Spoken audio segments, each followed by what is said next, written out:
Nama Om Vishnu Padaya Krishna Prishtaya Bhutale Srimate Bhakti Vedanta Swami Namini. Namaste Saraswati Deve Gauravani Pracharine Nirvishesha Sunnavadi Paschata Deshatarine Vancha Kalpataruvesya Kipa Sindhubheva Chapatithanam Pavanebhya Vaishnavebhya. Hare Krishna, Phil. Nice to see you. Hare Krishna. How are you, Prabhuji? Jai. You look same. You're not, you're like a eternal. No, I'm getting older and I'm getting attacked by Maya too, but the devotee Sangha is saving me every day. You are humble. Thank you. I think Maharaj is here. I see his name. Jacob Prabhu, welcome. Hare Krishna. Prabhu. Vikram Prabhu, welcome.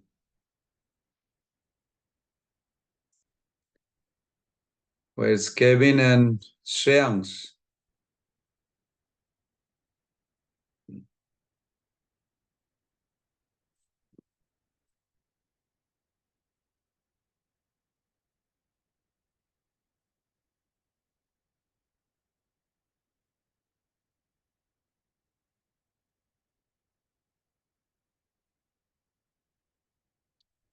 Hare Krishna Maharaj.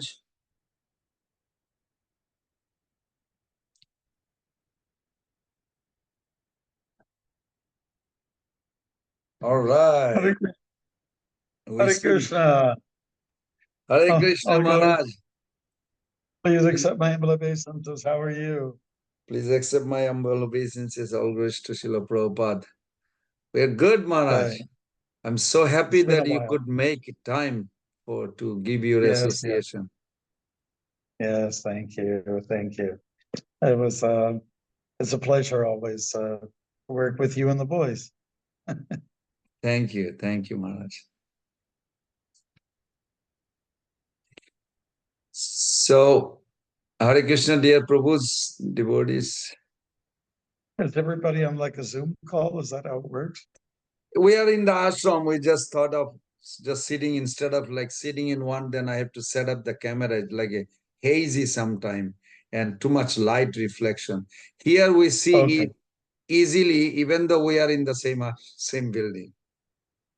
Oh, I see. Okay. I guess we get to see everybody, right? I'm seeing them now. Yeah. Yeah. There's Kevin. How are you? Kevin? I'm doing good. Hare Krishna. Jacob. Hello, Moto. Jacob, how are you? And Shreyansh. Hare Krishna Maharaj.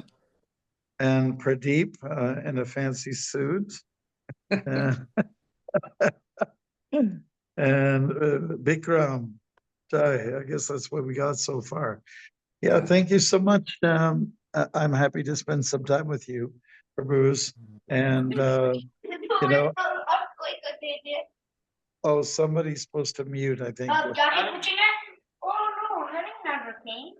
We can air all the background. Sound is coming. I'm not sure. Whose house is that in? We're not peeping Toms. We're not just trying to. Okay, hopefully it's over. Prabhu, thank you. I'm Bhakti Marg Swami. I'm sure we may have had contact with some of you in the past. It's a pleasure to be with you now as well for the next few minutes. And I just wanted to say I just came out with a book on poetry. And it's called The Walking Monk and Poems #1. So we've got over 50 poems here. And the topics are heroes, social issues, what else? Wisdom, wonder, and the walking culture.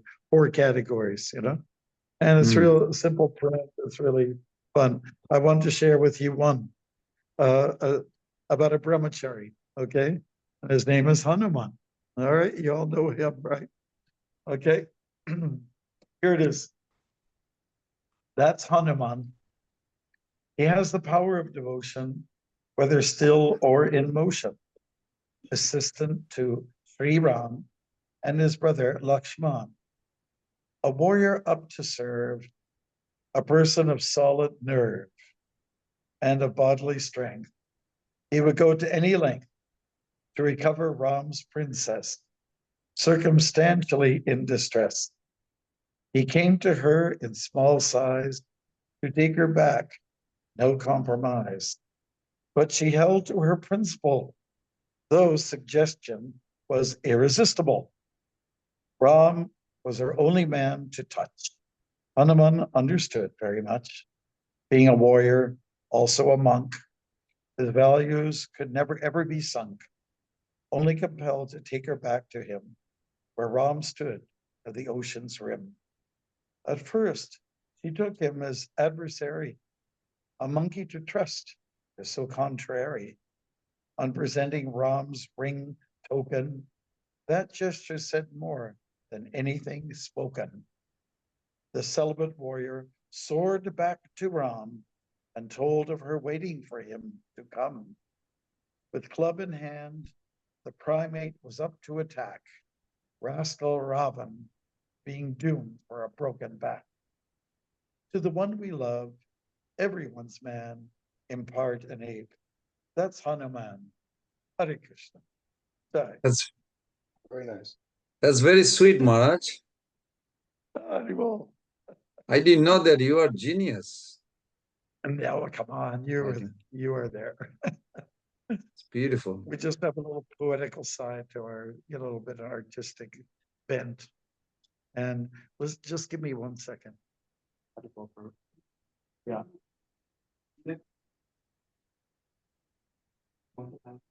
Oh, yeah, that's okay. Yeah, so 7:25. 7:25. 7:25. No, 7:25. I'll be in practice at that time. So 7:25, I'll be up here. Yeah, we're going to share a class together. Tuesday night, Kurt. Haribol, gentlemen, so I'm still with you. Please accept my humble obeisances. Vanja kalpatarubhyascha kripa sandhya patitanam pavanibhyo vaishnavebhyo namo namah. So it was suggested by our dear Ram, our life and force, that we should be looking at chapter 3 from the Bhagavad Gita. Would that be okay with everyone? Okay. Yes, Maharaj. Chapter 3, and in particular, text 26. Okay. Text 26. Jacob, did we finish that? I thought we finished it, right? Yes, we did that one. Okay. Which one is it then? So 27. Okay. Well, it's a famous one. Why not? Okay. So I'll go for it, and I'll read if that's okay with you, and then we'll just discuss a little bit. Yes, Maharaj. And we're open to anybody. If you have your hand up, I'll break. We'll do it like that. Prakrite kriyamanani gunai karmani sarvasha hankara vimudatma karataham iti manyate. Translation: the spirit soul, bewildered by the influence of false ego, thinks himself the doer of activities that are in actuality carried out by the three modes of material nature. Hare Krishna. Purport by His Divine Grace, A.C. Bhaktivedanta Swami Prabhupada. Two persons, one in Krishna consciousness and the other in material consciousness, working on the same level, may appear to be working on the same platform, but there is a wide gulf of difference in their respective positions. The person in material consciousness is convinced by false ego that he is the doer of everything. He does not know that the mechanism of the body is produced by material nature, which works under the supervision of the Supreme Lord. The materialistic person has no knowledge that ultimately he is under the control of Krishna. The person in false ego takes all credit for doing everything independently, and that is the symptom of his nescience.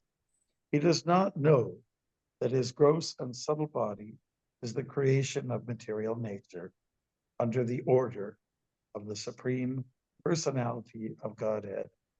And as such, his bodily and mental activities should be engaged in the service of Krishna, in Krishna consciousness.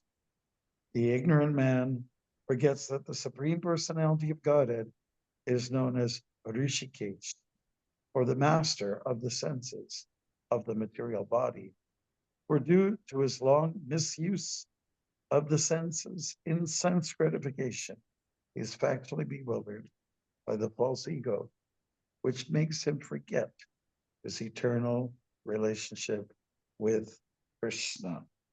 Glories to Srila Prabhupada. Okay, now, looking at this verse, first of all, I did say it's quite a famous one. I'd recommend anybody to memorize this verse. You know, hold it in your heart, stick it under your pillow at night, pull it out in the morning, have a look at it, see how it applies to your own life. Well, I would say this could easily be, this verse, that is, a definition of Maya.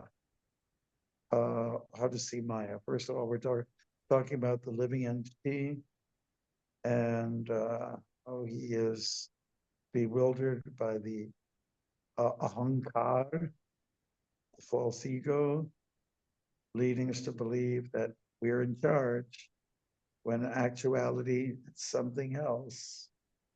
Maya has been referred to as that which is not. And when I did my walk across the US, I was in Pennsylvania in the fall time, 2015. I came around a corner and there was this Rottweiler that came at me, just punched itself through the door, through the sort of like a summer door, you know, with the like the net, like a mosquito net. Anyway, he punched his way through as soon as he saw me. And fortunately, after the dog was the master. And the name of the dog, and it was a girl, she was fairly young, but extremely mean. And her name was Maya. Her name was Maya. And so the owner kept saying, Maya, you get back here, stop that. She was lunging towards me and then would back off because the owner was there to protect me. And had she got a hold of my leg or my dhoti, the dhoti would have been shred. Easy. Young, frivolous, frisky, aggressive, like anything. So the owner kept her at bay.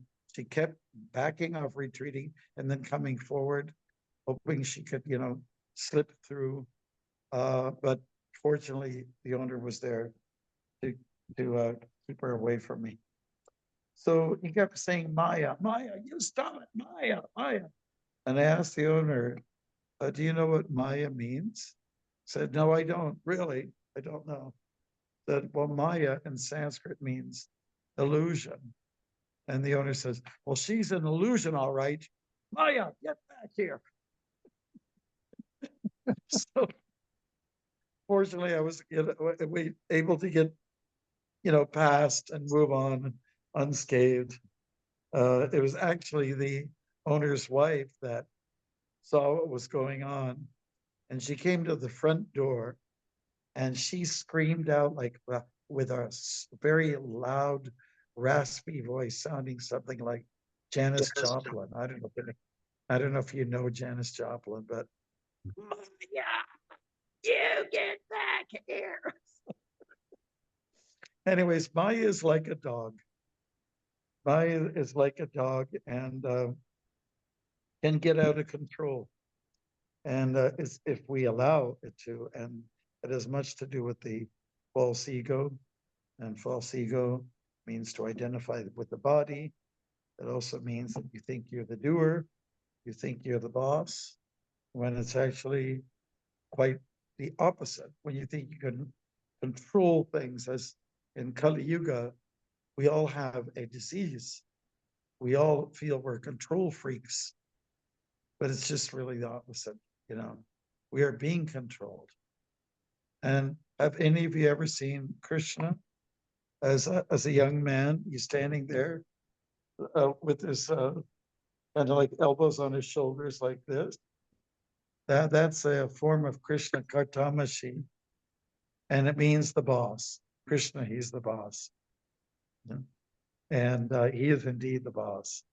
He's the boss in charge of the senses, in charge of us, in charge of material nature, in charge of the three energies, Rajagun, Tamagun, and of course Sattvagun is also an energy that can get us into trouble.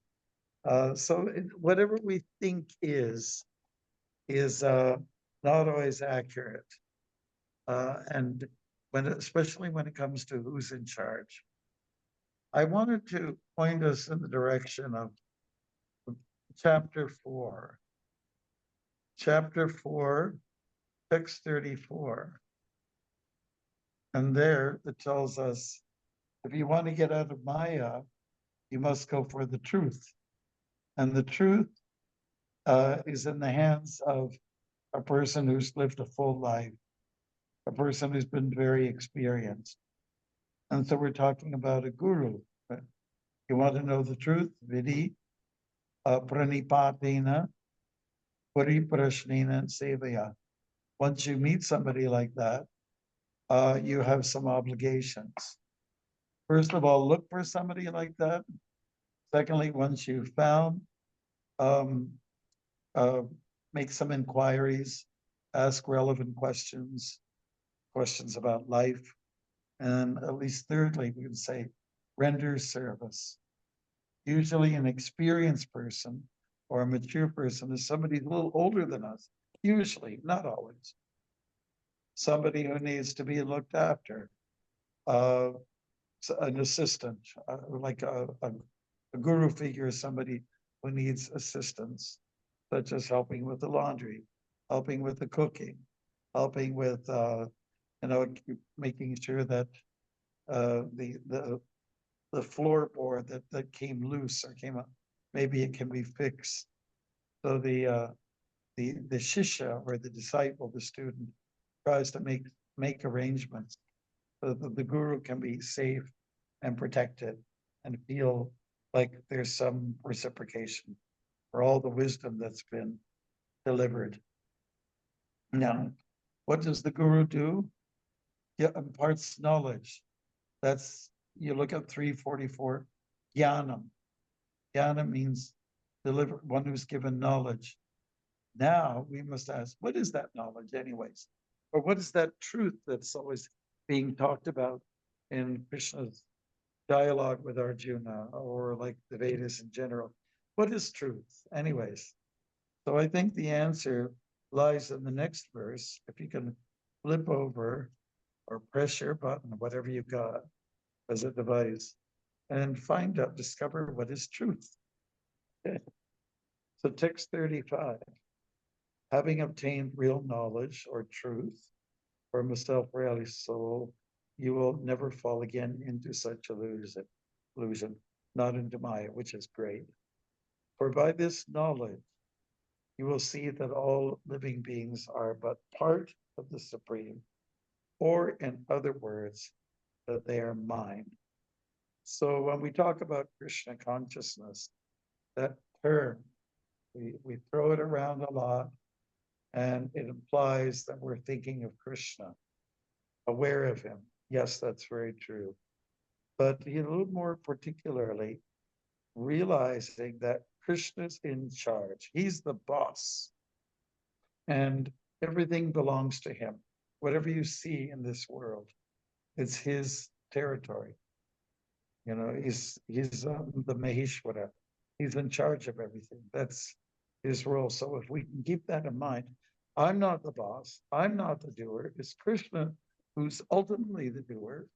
And he gives us some independence to make some decisions. But he's also provided us with a mind and an intelligence to some or other make decisions. Sometimes bad decisions are made when you only listen to the mind.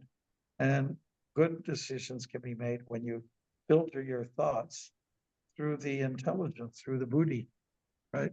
So I guess what we need to really do is shed this notion, I'm in charge. I'm the proprietor. I'm everything.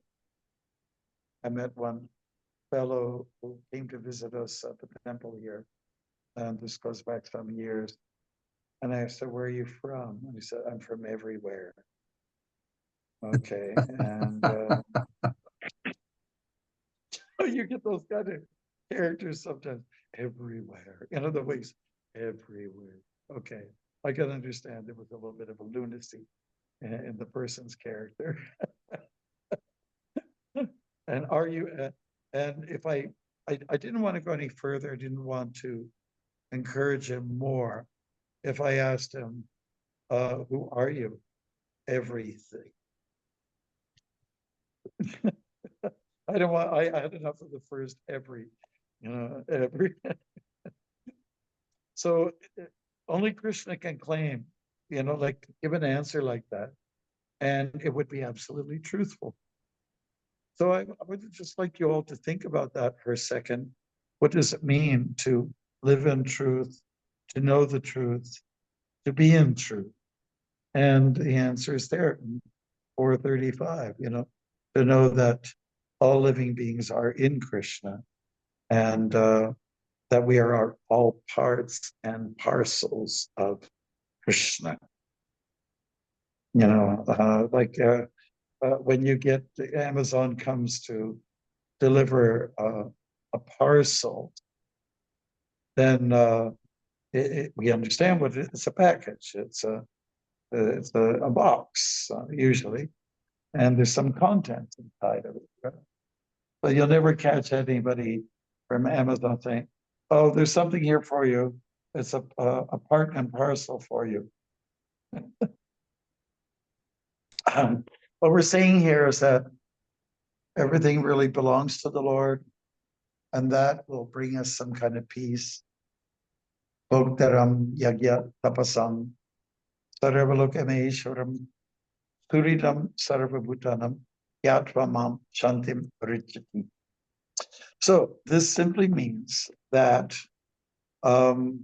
if you can recognize that God is the enjoyer, secondly, God is the proprietor, and finally, God is the friend. Those three things need to be well assimilated, and then you can say, now I've got some peace of mind, shanti. And everybody wants peace. So a verse like this, where Maya is defined, or where ego can be better understood, will help us and take us a long way to getting us to be Krishna conscious. Yeah. So, yeah, just to give another example, it was 1968, and Prabhupada was in Montreal at that time, and he stayed a few weeks there just to deal with visa issues. He couldn't get back into America, so he stayed in Canada for a few weeks, much to our benefit up here. And but there was an article that came in the Montreal Gazette, the main newspaper, and the headlines read something like this: "Man is conquered over nature." Okay, so that's a good title. It's very catchy. but really, what are you talking about here? So the article was about someone had come up with a snow blowing machine, a device for simply, taking this machine, sort of gobbles up snow and throws it in another area. It doesn't even dissolve it, just throws it somewhere else. So that was supposed to be a demonstration of man has conquered nature. Isn't that weird? So, we get a little puffed up, and I have to admit that in my travels, I always admire or adore when, you see a sign like men at work, and it means they're building a bridge, or they're building one of these skyscrapers, high rises, or they're moving a mountain, and they're literally moving the earth, and it's pretty remarkable, and what some guys can do, but it doesn't mean you're God. And here's what I have to tell you, something funny. One feminist said that men are amazing. They're just simply amazing. They can build bridges, buildings, turn earth around, and do so many things. But if you ask them to sew a button on his shirt, he just can't do it.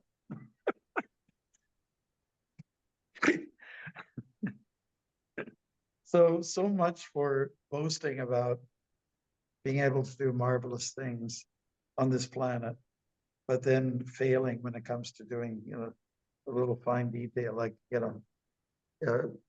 sewing a button back onto your shirt that's missing, So how far can we go? Anyways, those are some points that I was thinking about. And before I open up, I did think I was going to look at this verse 26, Nabudi Bedam Janayed. It was many years ago. I was in our Dallas temple, and the Gurukul was running at that time. And Dayananda was the school teacher there. And he was teaching the boys and the girls this verse, which is a verse, if you could recall when you were looking at it the other day. It's about compassion, and it's about the spirit of devotion. Let's say somebody doesn't chant perfectly. Let's say somebody doesn't have all the etiquette down and all the protocol. We shouldn't discourage them and put them down. I'm talking about for newcomers. We should always be encouraging, empowering, and just like a friend, like a big brother, just point out where correction needs to be corrected and tell them in a nice way how it can be improved. So devotees take a little bit of an extra risk to deal with people who might be in ignorance, because we have a heart for people.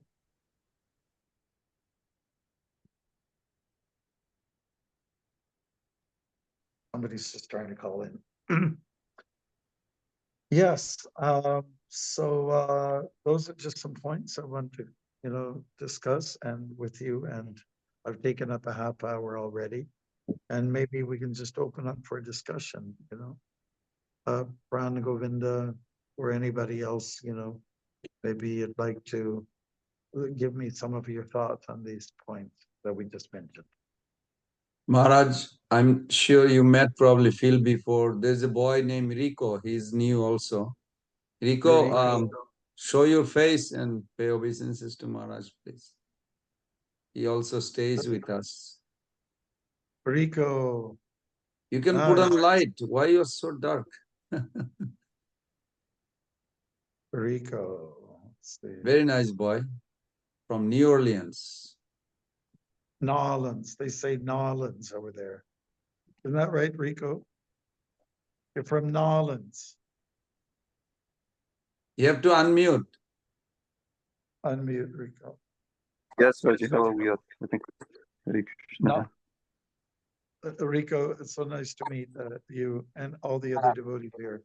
Rico, I understand it's a Spanish name, isn't it? Sure, Parvati. I think so. I don't know. Okay, no problem, no problem. Nice to have you on board. So, any thoughts, Prabhu's, on what we just mentioned thus far? Maharaj, if somebody say, if everything is done on the first verse that you read by three modes, then what is the reason or rational telling in Bhagavad Gita, do this, don't do this? Do this, You, don't do that. 3.27, you read that, 3.27. Yes, yes, the yamas and the niyamas. So can you just repeat your question? I just want to understand it very clearly. I was just thinking, like, just to create an answer, like a question, like, if somebody say, because that verse looks like it's wrong to say I'm the doer. So if everything done by the nature or three modes, then what it is the reason or rational telling in Bhagavad Gita that do this, don't do this? If everything is done by nature, then why we have to even discuss? Well, it would be, you do have some freedom to make some decisions to accept a service or not. You can agree to work with nature or agree to not work with nature. You do have a choice. In the whole scheme of things, you do have some, wiggle room. You do have some, let's say, ability to accept or not accept sankalpa or vikalpa, right? Yes or no. We're constantly saying yes, no, or maybe so. Like usually it's three choices. And that is part of the play. That is part of the role that we play in this material world. So material nature acts, and it does act under the direction of the Lord ultimately. But we've been given the opportunity to cooperate or not cooperate. It's a test. It's a chance to be able to be in harmony or not in harmony. And if you are in harmony, when you do cooperate, it just means you're working towards self-improvement. So you can work with nature or not work with nature. It's really your choice. And that freedom that we have gets some people very excited. I have a choice here, but it's just like going into Costco or something, and you've got all these choices here, and you've got your plastic card, and you are going to be, let's say, spending some money, and you're going to be, no doubt, well, I should just buy in big stock so that I can save some money. And before you know it, your bill is really high. So you got thrown for a loop here. I would say that, the do's and do nots are a part of nature. Nature tells you, don't go outside now because it's too hot. I imagine the temperature's way up there in Florida right now. Am I right about that? Yeah. Yes, sir. Because we're melting here in Toronto. So if we're melting here, you've got to be really like.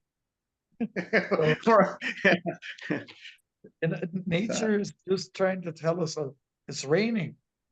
Protect yourself. It's cold. Put an extra coat. Nature is telling us you're crossing the street. Look both ways before you cross. Don't be an idiot. Don't turn into a pizza. you know? Use your intelligence, I guess, in a way.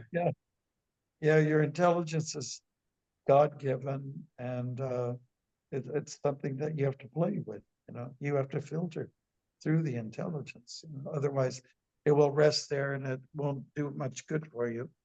And if you don't use your brains, you will lose your brains.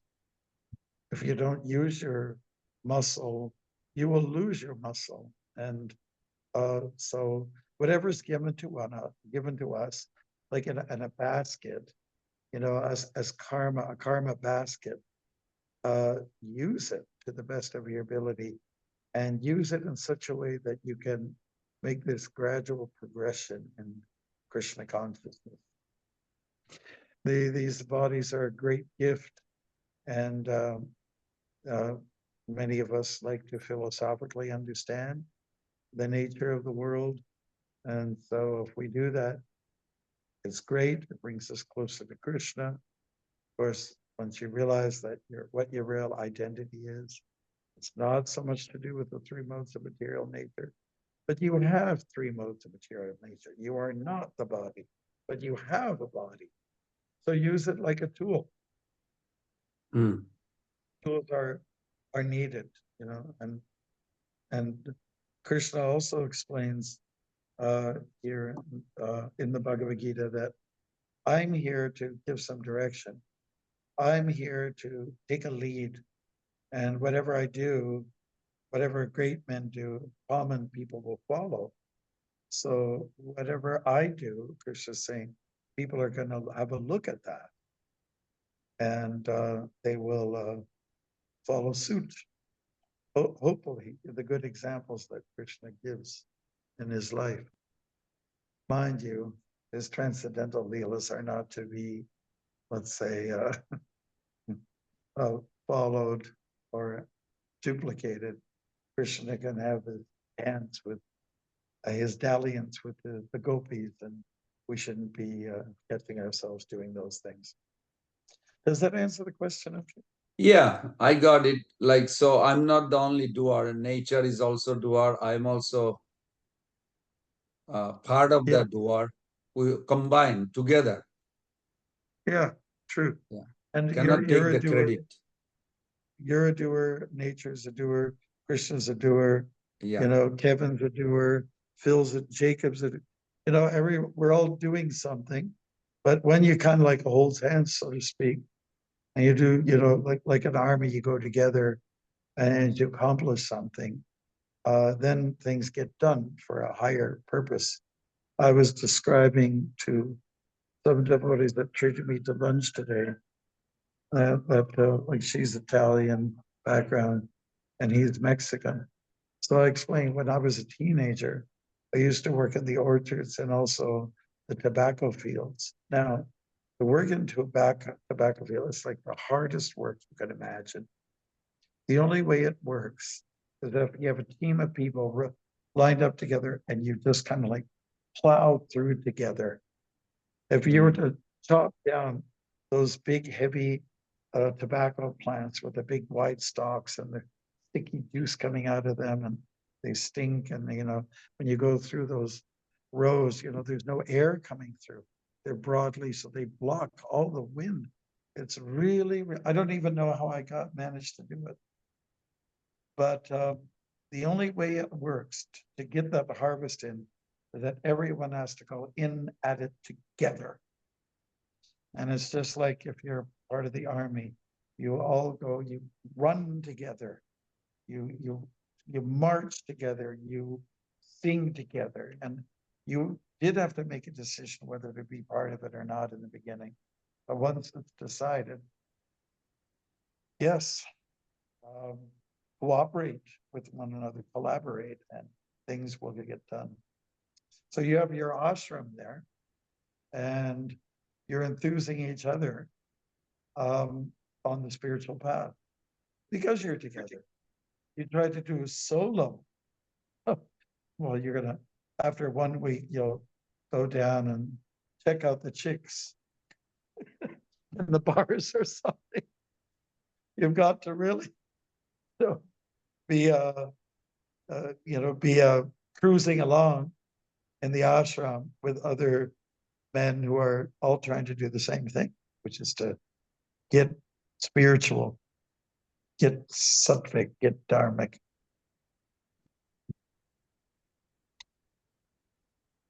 Any other thoughts? Bill. Yeah, so I was wondering, false ego. I saw in the intro to the Gita, Prabhupada defined it as, impression that one is a product of material nature. But I kind of asked myself, how would you describe what false ego is, and how does thinking someone is matter push them to think that they're the doer of activities? At least for me, I think of it, any intelligent person, whether they're an atheist or a spiritualist, if you really think about it, you can't control your mind. So what is it that makes people think that they're actually in control? And what does false ego mean? Yeah, you're just putting it out there as a kind of a comment. You want us to throw around some answers or to the question, or it's just the way the soul is bewildered and that's it. I guess I'm curious, like the false ego, what is it exactly, this false ego that and how does it push us to think that we're in control when, even not knowing about God, there's so many signs that we're not in control? That's right. Like, say, for instance, you cut the grass. And so it's easy to conclude, I did it. Somebody comes along, oh, someone cut the grass. Well, I cut the grass. Okay, well, maybe you did. You decided you use the machine, which is necessary. And now you don't need that. You have these little devices that just gonna cut the lawn continuously and keep the grass under control. But somebody made the device. What is it that makes us believe we're doing these things? Well, the fact that you, let's say, moved a few things around leads us to believe that I've got some manipulative powers. That's okay, but as you say, there's enough going on in this world that will frustrate your endeavors. So you cut the grass, great, but then nature comes along, like right away, and the rain comes, the sun comes, and it just shoots up again. And then you're at it again. Or the sun comes like blazing down, and it turns everything. It doesn't grow anymore. It just turns yellow and brown. So the reminder is always there that we're supposed to be doing something, right? We're supposed to be contributing something, but we're really not in charge. The freaks of nature are such that, there'll be a big, one day everything's going okay, and there's a big crack in the earth, and people fall into that crack. Or like when I was in the Midwest walking through, what was the name of that place? Starts with an A, where there were all the corn. It was a state that went forever and ever. Oh, anyways, I forget right now. But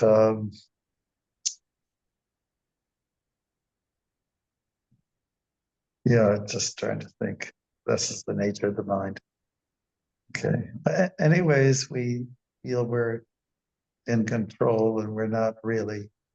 Oh yeah, we were in tornado territory. And we were three guys from Canada. We've never seen a tornado in our life. And we were told it's tornado season. Says, oh great, I can't wait to get close to one. And the local people say, you don't want to get close to one.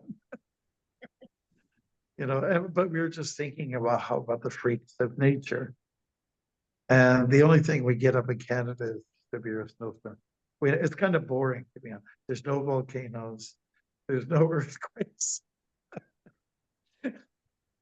there's no tornadoes, no hurricanes, so it gets a little bit bland sometimes, So nature's there to just simply remind us, you're not really in charge.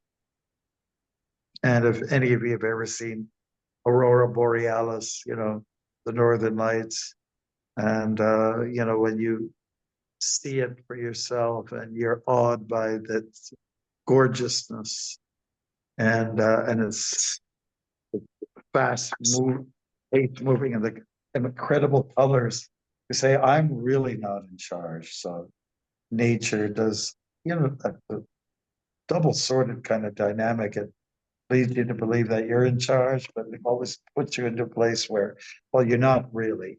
I just led you to believe. Ego. Ego is, there's, Prabhupada puts it like this, there's real ego and false ego. Real ego means to identify with the spirit, and false ego means to identify with the flesh, with the machine. So don't think you're a machine. You're worth more than the machine is worth. You're worth more. And I remember when I was a brahmachari, and I was listening to a Bhagavatam class. We're going way back, 1973 or 74. And one person came to class and said, well, they've analyzed that the body is worth about $4.25. That was then. But now with inflation costs, it would be more. But, it's still not worth much. Why do we put so much, let's say, trust in it, so much energy into it? Why give it so much credibility and value it when it's not of much great value? Good. Thank you, Phil. Anybody else want to, let's say, offer some suggestions or comments on the verse and anything we talked about? Also, I remember Maharaj, 18 chapter 58 verse says, when one don't pay attention to Krishna, that's false ego. Right. So in that sense, beside the devotees who are engaged, everybody is with false ego. Yeah. Yeah, we live in a falsehood. And again, that is, we live in myth. And this is the biggest problem, for sure. And I guess, and it holds true, especially when we're kind of young. We've got all this, fiery energy, and we're in big illusion. Like when you're young, you're almost transcendental. You can do almost anything. You look at in terms of acrobatics, or you can survive from a major fall, and you'll get better. And you just think you're Superman. But in the end, we're not. And so we grow older and we get stiff and we become brittle and fragile. And so then reality kicks in. And I just want to let you know, I'm going to turn 72. And I still many times think I'm a young man. I can do this, I can do that. But that's such a big illusion, such a big ego thing. I can still enjoy, like, I'm 20 years old. Such a big lie. Big lie. Can I offer you another poem? Sure. Is that okay? Yes, Jacob. You have any question? Kevin or Shreyans, Pradeep, Rico?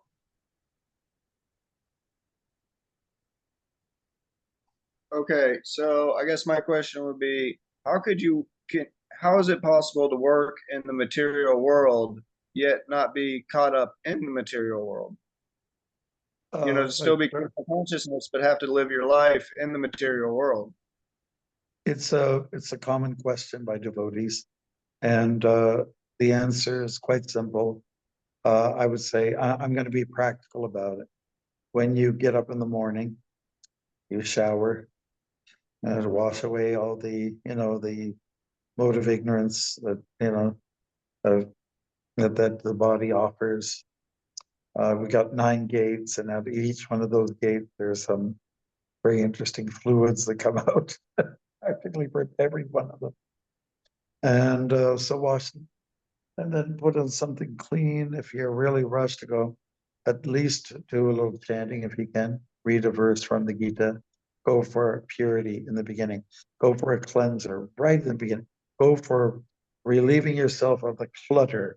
Start on a happy note. And when you start on a happy note, it's a little easier to sustain. But like most people, they get up, they rush, they go for a coffee, they're miserable, they're stinky from the night before because they didn't take a bath, and they're not interested in picking up any words of wisdom, which you can from the Gita, for instance. And so you carry on, and there's just misery. Then they turn on the radio, and it's like such heavy metal music. No, it's not the right time of the day. That stuff. It's for later on, maybe. Maybe. Yeah, exactly. And so Yeah, I feel it's really a matter of starting off on the good note with sadhana, which is what Prabhupada gave us. So if you're going out in the work world and you're dealing with people who are not very great with their language, their linguistics aren't too up to the mark, the F words and all that, it's all around you. Then the way to keep above water is just start off on a good note, and you'll mix with these people, and they'll feel your high energy. Hey, what are you on? And I said, well, I've been chanting some mantras, and I've been looking at some words of wisdom. And I took a shower, and I felt great in the shower. I sang in the shower, and you just tell them how it's done. I said, well, and this is one way to spread Krishna consciousness. I'm being very honest with you. It's not so much always what you say. It has more to do with what you do and how you behave. So one time, Francis of Assisi, one of my favorite phrases from him was, preach and use some words if you have to. So in other by words, example. by example, by behavior, people get they're moved, they change. So that more credibility goes to behavior than speech. Just like, say, Kevin, down the road, you're going to give a class on Krishna consciousness. And somebody will say, well, who's this Kevin? I see him sneaking out in the middle of the night, and he's going to the house of the rising sun, whatever. and so who are you to tell me anything? So when we practice what we preach, and we just demonstrate good human behavior, it just stirs people in the right way. I think that's the only way to go about dealing with the world, is start on a good note, and you're likely to end on a good note for the day. Try and keep that mind in the sattvic mode. Exactly. There has to be what we call mindfulness throughout. And people will pick on, you're doing a great favor to humanity when you keep up that spirit, and it rubs off in a positive way. We've got so much pejorative elements, so much negativity. There's so many people out there who feel entitlement, that the world owes them everything. It's all procrastination, another disease. It's all very tamagun. And I have to say that we are North Americans, right? We are spoiled brats. We've been overstimulated. And it's time to reduce, or to pull away, to believe in less is more. Things like that. Good answer. Thank you, Thank you, Maharaj. Maharaj. Thank you. Okay, we like So to if you'll hear read- your poem. I'll read one more poem, then I have to go to drama practice, okay? So this is called Loose Tongue Monster, and it's about gossip. Gossip is the cowardly, unofficial occupation of a jerk. Volunteers are either on part or full-time work. Call it a toxic tongue, a plague worse than a pandemic, a dirty and dark behind-the-back dynamic, a casual chat where the truth is not confirmed, a devil's radio broadcasting nothing to be learned. Gossipy people have nothing of substance to say. Fabrications from their mouth are always on display. It's a syndrome, condition of verbal diarrhea. They are rumor addicts like alcoholics on tequila. Mm. So that's the first phrase. Do take note that those who gossip to you will inevitably and eventually gossip about you.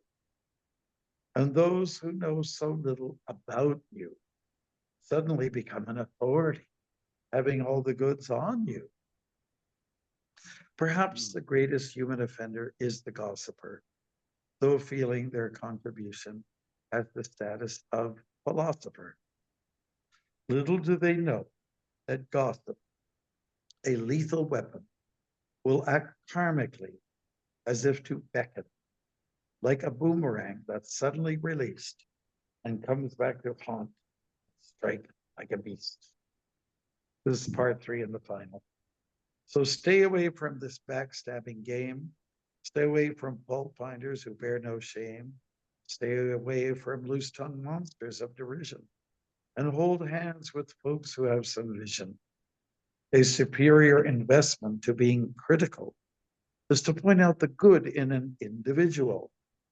Don't let that big, fat mouth try to obstruct 2 good listening ears poised to reconstruct. Any hope for a rumor monger perhaps is our deep prayer, a call for a miracle, compassion, and help on a major repair. Thank you very much for listening. Very nice, Maharaj. Thank you. Thank So you. don't go. All right, so thank you. We look forward to seeing you all again sometime. Yes, Maharaj, Uh, please do come and visit. When are you planning of coming back to Alachua? Sometime this year.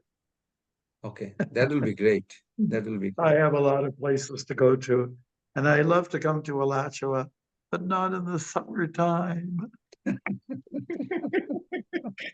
I'll stay in Canada in the summer. I'll come in the winter time.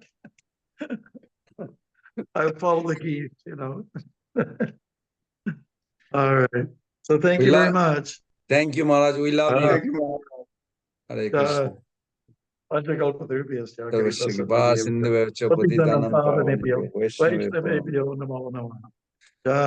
His Holiness Bhakti Marg Swami Maharaj ki Srila Prabhupada jai. ki Srila Prabhupada ki